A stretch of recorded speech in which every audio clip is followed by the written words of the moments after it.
she is raising her grandson after her daughter's death. When she ran out of money, she bought a container of Coffins for only $99. But when she opened it, what was inside changed everything. Subscribe and write in the comments which city you are watching from. The autumn light in Ohio carried a grayness that clung to everything like dust. It lay across the wooden fence behind the small house on the corner of Walnut Street, over the cracked porch where weeds grew through the planks, and over the tired face of Evelyn Grace as she stood by the kitchen window counting coins on the table. The old clock above the sink ticked with a slow, unhurried cruelty. Each second sounded like another reminder that time was running out. Evelyn was 70 years old, a retired school librarian with a pension barely enough to keep the lights on. She had been practical all her life, disciplined with money, organized in thought, respectful of order, but life had refused to return that respect. 6 years earlier, her husband had passed quietly in his sleep. 3 years after that, her only daughter, Emily, had lost a year-long battle with cancer that devoured not only her health, but everything Evelyn owned. When the funeral bills came, she had sold the car, pawned her wedding ring, and stopped paying for cable television. The only thing she hadn't given up was her home, and even that now trembled under the weight of overdue mortgage notices. Across the room, 6-year-old Noah, her grandson, sat at the table drawing with stubby crayons. He hummed to himself, unaware that the woman making him oatmeal each morning was terrified of losing the roof over his head. He looked so much like Emily at that age. His sandy hair, the small crease near his eye when he smiled, that sometimes Evelyn had to look away to keep from crying. The letter from the bank lay on the counter, opened, but unread since the day before. It told her she had 14 days to make a minimum payment, or the property would move toward foreclosure. 14 days. That number echoed in her head with the same rhythm as the ticking clock. That afternoon, she folded the letter into her pocketbook and walked to the grocery store to cash her pension check. The cashier smiled politely, but avoided eye contact as the old woman counted change for a bag of potatoes and a loaf of bread. Evelyn pretended not to notice. Pride was a luxury she had learned to live without. That night, after Noah fell asleep on the couch, she sat by the small lamp in the living room with a pen and notebook, trying to write down possible solutions. "Find part-time work," she wrote, but her hands trembled too much for clerical tasks, and no one wanted to hire a 70-year-old woman for anything else. Sell the house, she thought, but scratched it out almost immediately. The house was all she had left of Emily. Borrow money, she added, but there was no one left to ask. When she reached for the newspaper that served as a placemat, she saw a small advertisement printed near the bottom of the classifieds. Abandoned storage auction. Public bidding open to all. Starting price $50. It was such a ridiculous thought that she laughed. She had seen those reality shows once, people shouting, waving their hands, pretending they'd found treasure in other people's junk. Still, she folded the paper and kept it. The next morning, Noah asked for pancakes, and Evelyn made them without syrup because the bottle was empty. As he ate, she looked at the folded newspaper on the counter. It felt foolish to even consider it, yet there was a part of her that had grown tired of waiting for miracles that never came. Maybe she could find something.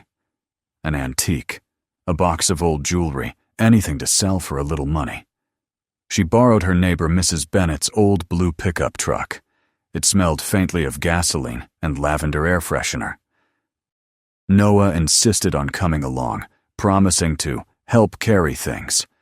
The drive took 40 minutes through industrial streets, lined with warehouses and half-collapsed factories. They passed rusted fences and fading billboards until they reached a lot filled with long rows of metal containers. A portable speaker crackled as the auctioneer barked numbers through a megaphone. The air smelled of oil, dust, and hot pavement. A crowd of maybe 15 people, mostly men in work boots and faded baseball caps, milled around waiting for the next container to open.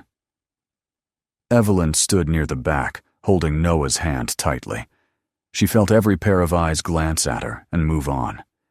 An elderly woman at a storage auction was an odd sight. The first few containers sold quickly. One held a couch and a broken television, another a stack of rusted tools, another a pile of water-damaged furniture. Each sale ended with a flash of cash, the slam of a door, and a murmur of gossip about the next one. When the auctioneer reached container number 12, something in the crowd changed. The tone shifted from excitement to uneasy laughter. "Now this one's been here a while," the auctioneer said, fumbling with the padlock. "Owner died about 10 years back. Nobody's claimed it since." He rolled up the door with a groan of metal. A wave of stale air rolled out. The crowd leaned forward, then froze. Inside, lit only by the gray daylight from the open door, stood 3 wooden coffins side by side. For a moment, there was silence. Then someone whistled low. "Jesus," a man muttered. Another laughed nervously. "You'll need holy water for that one." The auctioneer hesitated. "Well, folks, it's all legal property. Empty, far as anyone knows, starting at $50. He waited. No one moved. 50? 40? 30? The silence deepened. Evelyn looked past the faces in front of her toward the coffins. They weren't crude or sinister, just old-fashioned, hand-built, the kind she'd seen long ago when she worked part-time at a hospital helping with hospice patients. The wood was smooth, the handles polished, though dulled by time. Something about the way they were arranged, careful, deliberate, made her think of respect rather than horror. 20? The auctioneer tried again. Still no response. Evelyn felt Noah tug her sleeve. "Grandma, what's in there?" "Maybe nothing," she said quietly. "Maybe something worth remembering." Her hand lifted before she even realized she was bidding. $99, she called out. Heads turned. The auctioneer blinked, then grinned in relief. 99. Going once, going twice. Sold to the brave lady in the back. He slammed the gavel against his clipboard. A ripple of laughter went through the crowd, half amused, half pitying. Someone muttered, "Crazy old bat." Evelyn didn't care. She signed the receipt, accepted the key, and walked back to the truck with Noah trotting beside her, his small hand swinging in hers. As they drove home, the child looked up from the passenger seat. "Grandma, are we going to open them?" "Not tonight," she said, forcing a smile. "We'll see what they kept safe first." By the time they reached the house, the evening sky had turned the color of ash. The neighborhood dogs barked as she backed the pickup into the yard. Mrs. Bennett watched from her porch, eyebrows raised when she saw what was in the truck bed. "Lord have mercy, Evelyn," she called out. "You didn't bring home bodies, did you?" "Just boxes," Evelyn said, too tired to explain. With effort, she and the neighbor's son, George, unloaded the coffins into her garage. They were heavy but well-balanced. When the last one touched the ground, Evelyn leaned against the wall to catch her breath. The smell of old wood and varnish filled the air. George gave a short laugh. "Well, that's one way to keep burglars away." She smiled faintly. Maybe they'll think twice before stealing from a woman with 3 coffins. After he left, she stood alone for a long while, looking at them. There was something solemn about the scene, the 3 dark shapes resting under the flickering garage light. She wasn't frightened. Death had visited her house too many times to scare her now. Inside, Noah had fallen asleep on the couch clutching his toy car. Evelyn tucked a blanket over him and returned to the garage with a flashlight. She ran her hand along the smooth wood, felt the coolness of the metal handles, and finally lifted the lid of the first coffin. The hinges groaned softly. Inside were no bones or relics of death, just neatly arranged stacks of books, tied with faded ribbon. Beneath them, folders of papers wrapped in brown twine, all perfectly dry despite the years. She lifted one and read the top page. Riggs and Sons Funeral Home. Inventory, 1946. A wave of curiosity replaced her exhaustion. She opened another folder. Inside were ledgers filled with handwritten names, dates, and locations. Some were labeled veteran, others, no family. Each line represented someone forgotten. The second coffin contained only a small metal box. Its surface was cold, the latch rusted but intact. She carried it into the kitchen and set it on the table under the yellow light. The box opened with a sharp click.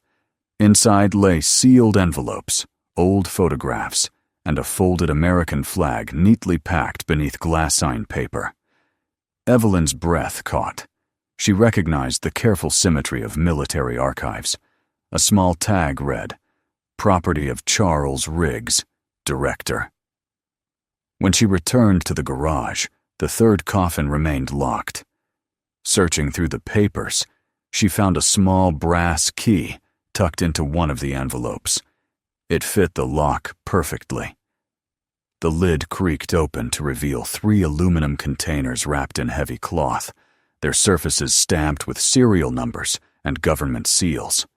She didn't touch them that night.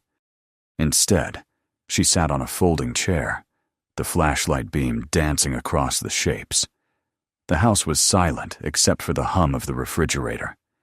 Somewhere in that silence, she felt Emily's voice like a whisper.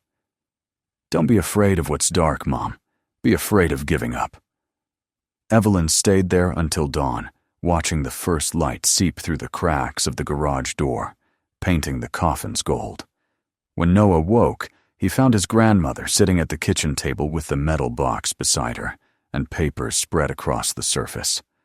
Her eyes were red from sleeplessness, but her expression was calm, focused. "Did you find something?" he asked, rubbing his eyes. "I'm not sure yet," she said, "but I think someone wanted to be remembered, and maybe it's time we helped them." Outside, the sun climbed above the roofs, and the faint reflection of light caught on the brass handles of the coffins in the garage. Evelyn rose, poured herself a cup of coffee, and looked out the window. For the first time in months, she felt not fear, but purpose. A fragile, tentative hope that maybe this strange purchase for $99 was more than a desperate gamble. It was, perhaps, the beginning of something that could save them both. The morning breeze stirred the curtains, and she whispered to the empty kitchen, "All right, Charles Riggs. Let's see what you were trying to protect." She had no way of knowing yet that what waited in those aluminum containers would not only change her life, but bring back the forgotten names of others who had given theirs long ago. And as she stepped into the dim garage once more, notebook in hand, the faint ticking of the clock inside her house seemed less like a countdown and more like a signal that something finally had begun. The morning after the auction dawned pale and heavy, the sky the color of tin. Evelyn stood in her driveway, a steaming mug of coffee warming her hands as she watched the wind stir the dead leaves that had gathered around the pickup truck. The garage door was closed, but she could almost feel what waited behind it. The 3 coffins had not left her mind all night. She had barely slept, and when she did, her dreams were filled with flashes of unfamiliar handwriting, the smell of old wood, and the distant hum of voices she could not place. Noah came outside in his pajamas, rubbing his eyes. "Can we look inside again today?" he asked, his voice still thick with sleep. "After breakfast," she said, smiling faintly. "It's not something we rush." She didn't tell him that she was frightened, not of ghosts or anything so foolish, but of what she might find. She had felt a pulse of meaning in those old papers, something larger than her own survival. It was as though the container had been waiting for her specifically, waiting for someone who wouldn't simply see junk and walk away. When she finally lifted the garage door, the cold air met her face. The 3 coffins stood in silence, like sentinels guarding a story half forgotten. The morning light fell across their surfaces, showing the fine grain of the wood, the delicate hand-carved corners, the care of someone who had not meant them to be frightening, but dignified. She started with the first one again. The books were neatly tied, the papers precisely arranged. She placed them on a folding table she had cleared the night before and began to examine them one by one. Many of the documents bore the letterhead Riggs & Sons Funeral Home, and each was written in a looping, deliberate hand. The dates spanned decades: 1938, 1942, 1947.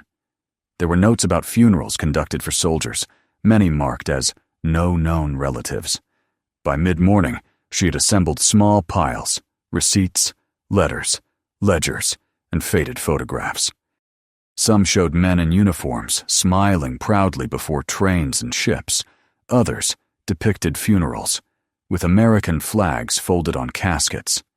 Every detail spoke of a time when grief had been handled with ritual precision, when even death was recorded and filed like any other civic duty. At the bottom of the stack, she found an envelope addressed in cursive, so elegant it looked like engraving. It was sealed with red wax that had cracked with age. She hesitated, then carefully pried it open with a butter knife. Inside was a letter written on yellowing stationery. "My dearest Margaret," it began, "if you are reading this, then our home has closed, and what I could not give to the living I have hidden among the dead. These funds belong to the families of the fallen. I could not see them lost to bureaucrats and bankers. If we are gone, perhaps another heart will find them and do what must be done." The signature read, Charles Riggs, 1952. Evelyn read it twice, her fingers trembling. This was not merely a business record.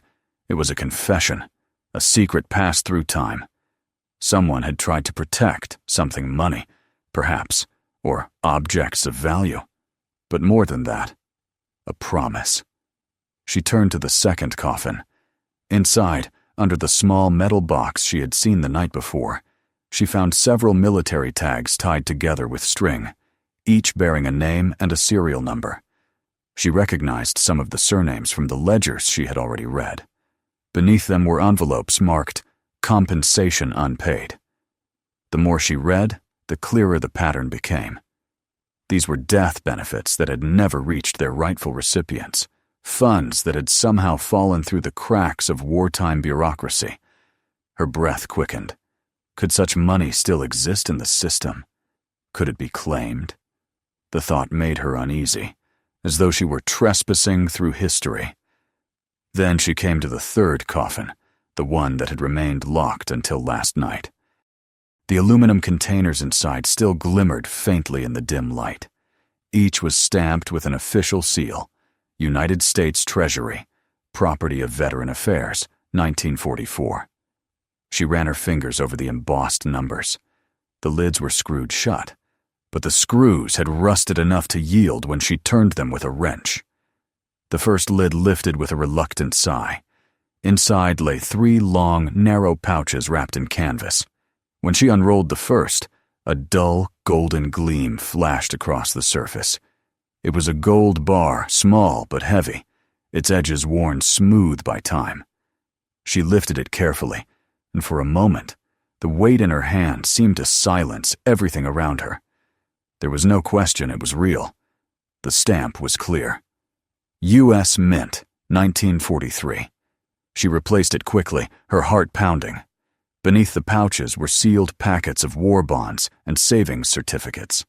Some were still crisp, others fragile as old leaves. Together, they represented a fortune. $2 million. Maybe more, if the certificates could be redeemed. Evelyn sank into a chair, the enormity of it pressing down on her. For months, she had lived in fear of losing everything. And now, within a single night, she held enough to buy 10 houses. But the money was not hers. That much was certain. These things had belonged to others, to families who had never known what became of the compensation meant for them. The thought filled her with a kind of grief she couldn't name. That evening, as Noah played on the porch, she sat at the kitchen table surrounded by papers and photographs, trying to piece together the connections. Many of the names had addresses beside them, most now defunct. Small towns, rural roots, P.O. boxes long abandoned. She traced one on an old map, finding that it lay only 50 miles away. What if some of these families still existed? What if the descendants were alive, unaware that their fathers or uncles had left behind a debt unpaid by the country they served? The logical part of her mind argued to take everything to the police, to report the discovery and let officials handle it. But another voice, quieter, older, told her that if she did that, the government would absorb the treasure into its vaults, file the documents away, and the human story behind them would disappear again. She went to bed late, though sleep did not come easily. Her mind replayed Charles Riggs's words. Perhaps another heart will find them and do what must be done. It felt less like coincidence now, and more like obligation. The next morning brought rain, soft and steady, drumming against the roof. She made tea and called her old friend George, the mechanic from down the street. He had once served in Vietnam and still kept a veteran's badge pinned to his cap. When he arrived and she showed him what she'd found, he went silent for a long time. "Gold," he whispered finally, weighing one of the bars in his hand. "Where the hell did you find this?" "In the Coffins," she said. His eyes widened, but not with disbelief. "You need to be careful, Evelyn. Stuff like this, it doesn't just lie around without someone wanting it back." "They've been here since before I was born," she said quietly. "The man who hid them is long gone. But he wanted someone to find them for the right reason." George scratched his chin. "Then you'll need proof. You can't just walk into a bank with this. You'll need a lawyer, maybe someone who knows veteran affairs." That evening she wrote down everything she could. Names, serial numbers, the exact markings on the gold. She photographed the documents with her old phone, though her hand shook so much she had to rest between shots. The idea of possession frightened her. The gold wasn't wealth, it was responsibility. The physical weight of promises made and broken. The days that followed blurred into a quiet rhythm of research. Evelyn spent hours at the public library, searching online archives, squinting at digital scans of military records. Some of the men listed in Riggs's ledgers were marked as deceased with no known heirs. Others had distant relatives, still traceable through public records. For each name she confirmed, she made a note in her notebook, writing as though she were preserving a history that might otherwise vanish. One afternoon, Noah climbed onto her lap as she typed. "Why are you looking at all those names?" he asked. "They were people who helped make the world safe," she said softly, "and no one ever thanked them properly. Maybe we can change that." "But what about the gold?" She smiled sadly. "Gold doesn't matter if it stays hidden." Her words hung in the air, surprising even her. She realized she meant them. On the 5th day, she returned to the garage. The coffins now looked less like relics of death and more like safes, quiet containers of history. The rain had stopped, leaving the air smelling of wet earth. She brushed a layer of dust from the lid of the third one and whispered, "I'll do what you asked, Mr. Riggs. I'll finish it." That night, as she prepared dinner, she noticed a car idling across the street, a dark sedan with tinted windows. For a moment, unease pricked at her spine. Perhaps it was coincidence, or perhaps someone had followed her from the library. She closed the blinds and told herself not to imagine threats that weren't there. Still, she locked the doors and checked on Noah twice before sleeping. She awoke before dawn, mind made up. She would not hide what she'd found, but she would not surrender it blindly either. She brewed coffee, packed the letters and photographs into a folder, and wrote a note to herself in clear, determined handwriting. Tomorrow, call the Veteran Legal Office. Outside, the first light broke through the thinning clouds, spreading across the quiet street. The coffins in the garage gleamed faintly through the crack under the door, their surfaces catching the morning sun like burnished bronze. Evelyn watched the light travel slowly across the floorboards, and for the first time in years, she felt not like a woman counting the days until loss, but like a guardian entrusted with something sacred.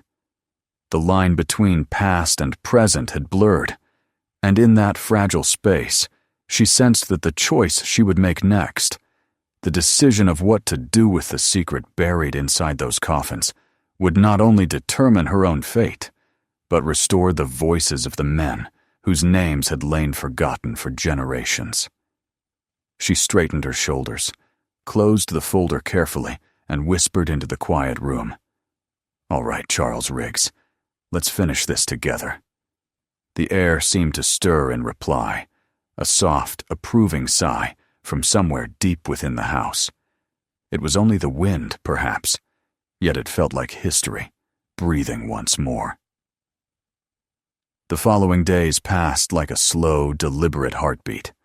Evelyn's house, once quiet and invisible to the neighborhood, now seemed to exist at the edge of something larger than itself. The coffins in the garage had become both burden and beacon, their presence heavy with the weight of history and choice. The gold bars, the government seals, the list of forgotten soldiers.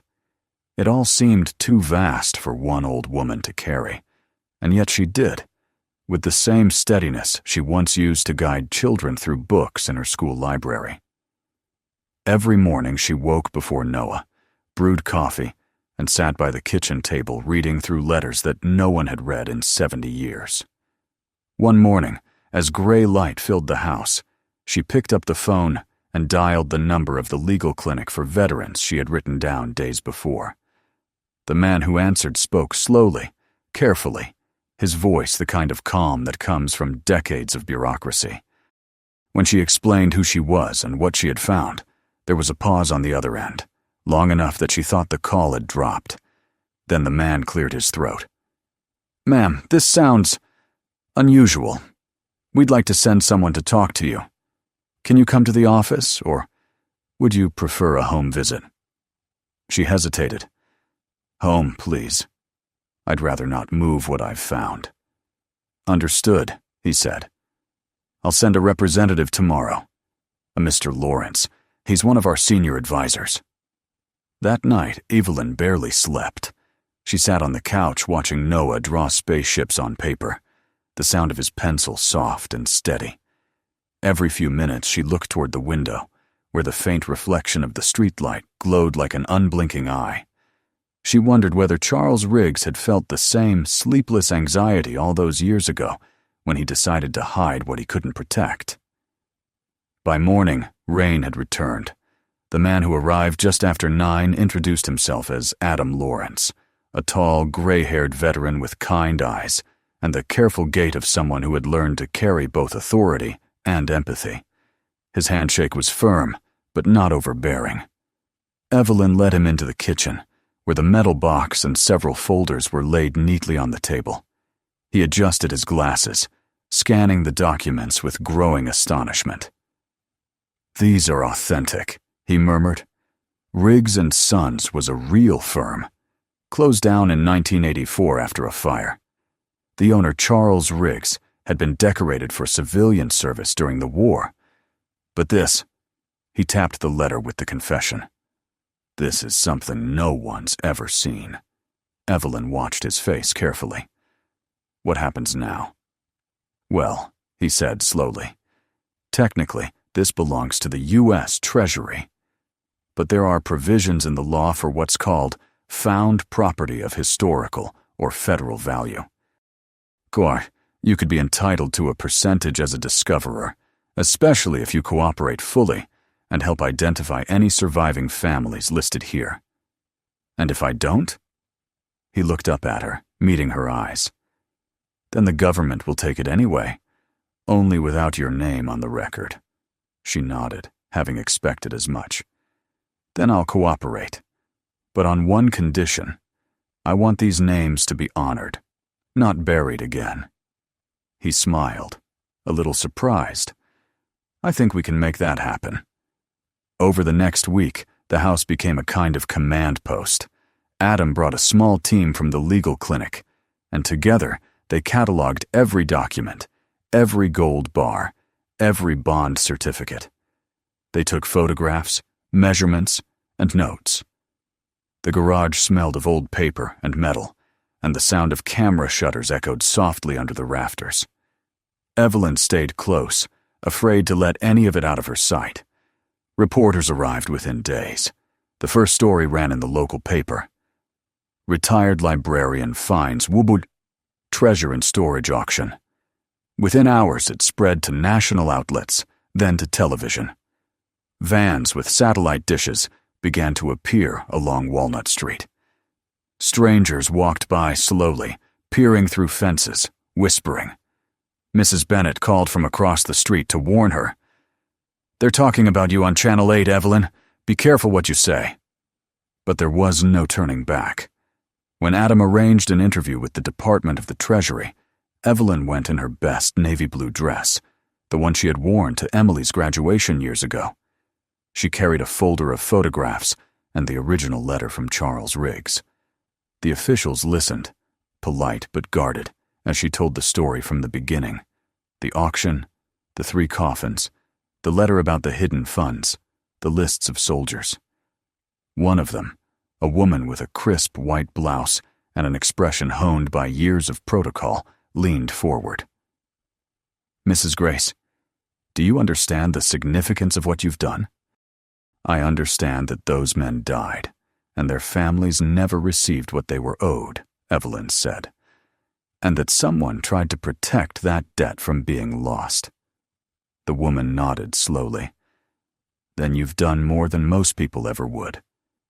When Evelyn returned home, the reporters were waiting outside. Microphones pointed at her like weapons, voices overlapping. "Mrs. Grace, is it true the gold was worth millions? Do you plan to keep any of it? What do you think Charles Riggs would say now?" She said nothing, just smiled gently, and walked past them into her house. Inside, Noah ran up to her with a piece of paper. It was a drawing of 3 coffins, each with a bright golden circle inside. "They're treasure boxes, right?" he asked. She knelt down, cupping his face. "They were," she said softly, "but they're also promises, and promises are worth more than gold." That night, she sat at her desk and wrote a letter to the Treasury Department, declining any attempt to claim ownership, but formally requesting that a portion of the recovered funds be used to establish a memorial for the soldiers named in Riggs's records. She added one final paragraph in her neat librarian's handwriting. "If there is any reward, let it come in the form of remembrance. I ask only to keep my home so that my grandson may grow knowing honesty is not a disadvantage." 2 weeks later, a government courier delivered a sealed envelope. Inside was a formal letter signed by an undersecretary of finance. The words blurred as she read them aloud. The government had agreed to her terms. A memorial fund would be established. For her integrity and assistance in the recovery of historic federal assets, she would receive a compensatory award of $1.2 million after taxes and administrative costs. Evelyn set the letter down on the table. For a long moment, she simply stared at it, unable to move. When she finally spoke, it was barely a whisper. "We can stay, Noah. We can stay." The next months unfolded like a long exhale. She paid off the mortgage, repaired the roof, and planted a garden where the lawn had been bare for years. The neighbors watched in awe as contractors came and went, repainting, fixing, restoring. Yet Evelyn refused extravagance. Her life remained simple. Mornings in the garden, afternoons with Noah, evenings reading old books that smelled faintly of dust and comfort. But she did one thing that surprised everyone. She bought back the container she had found at the auction, paying the storage company a modest sum to deliver it to her yard.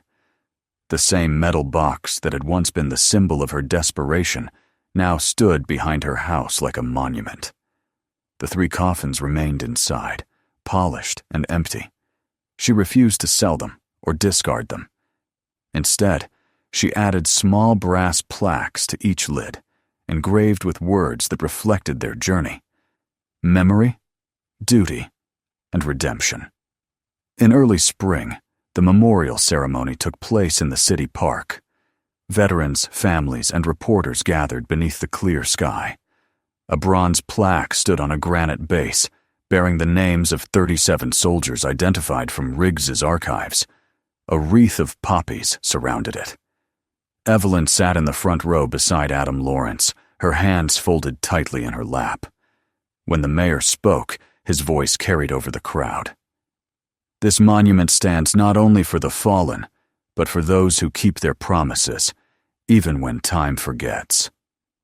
When her turn came to speak, Evelyn rose slowly, leaning lightly on her cane. Her voice was steady, though the words trembled in her throat. "I didn't find gold," she said. "I found responsibility. I found men who were promised something they never received. And I found that honesty, even when it seems small, can still move the world."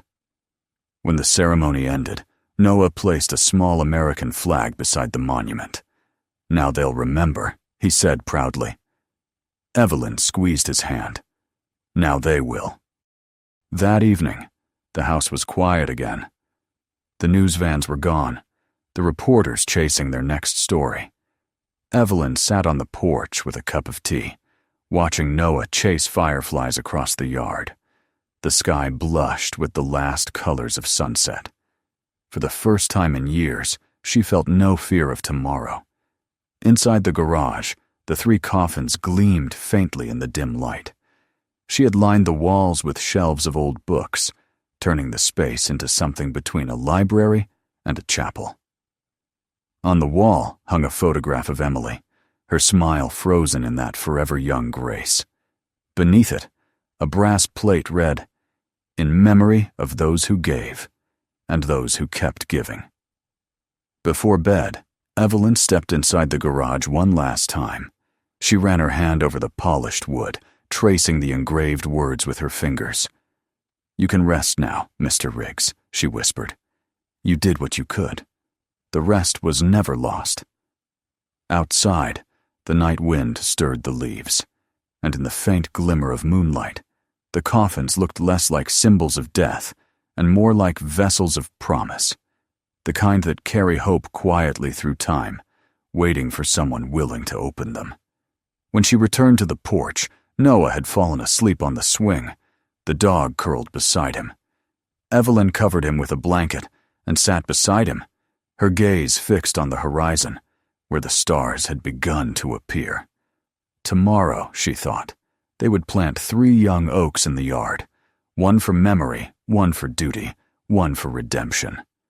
When Noah grew up, those trees would still be there, tall and steady, their roots wrapped around the earth, like the story she had uncovered.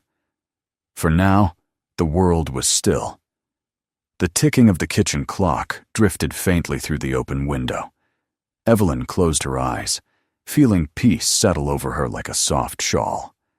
Somewhere in that silence, she imagined the past exhaling, not as a ghost, but as gratitude.